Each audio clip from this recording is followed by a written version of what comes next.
अस्सलाम वालेकुम वरहमतुल्लाहि वबरकातुहू। मुझे एक नए नए जो जिसके भी नई नई शादी हुई थी, तकरीबन शादी को 2 या 3 माह हुए थे। एक भाई का मैसेज आया, फ़ोन आया, बल्कि मैसेज मुझे मौसूल हुआ। वो कहता, मौला साहिब मैंने भी आपकी वीडियो देखी है, मेरी शादी को 2 या 3 माह हो गए हैं।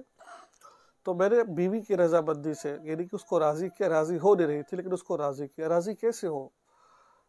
ठीक है, वो राज़ी हुई लेकिन उसको राज़ी किया, और 4 से 5 दफ़ा मैंने उसकी पिछली साइड से हमबिस्तरी की, मुकम्मल दुखूल किया।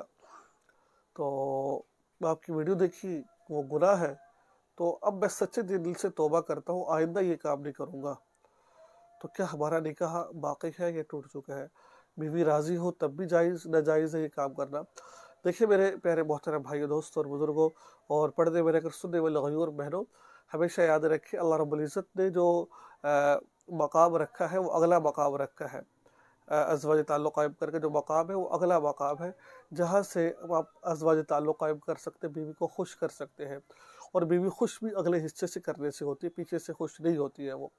ठीक है, तो अब जो पीछे से कर लिया है, जैसे उसने कहा कि मैंने राज़ी किया, वो राज़ी नहीं हो रही थी। कैसे राज़ी हो भाई? दर्द वो होता है औरत को, अल्लाह ने ये थोड़ी हराम करार दिया है।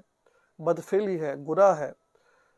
शोहर से जितना मर्जी तरले कर ले, आप इनकार करें, नहीं करना तो नहीं करना। अल्लाह अल्लाह को नाराज़ नहीं कर सकते। शोहर नाराज़ होता है तो हो जाए, तलाक नहीं दे दे, कोई मसला नहीं, अल्लाह को नाराज़ नहीं करना आपने बदफेली कर कर।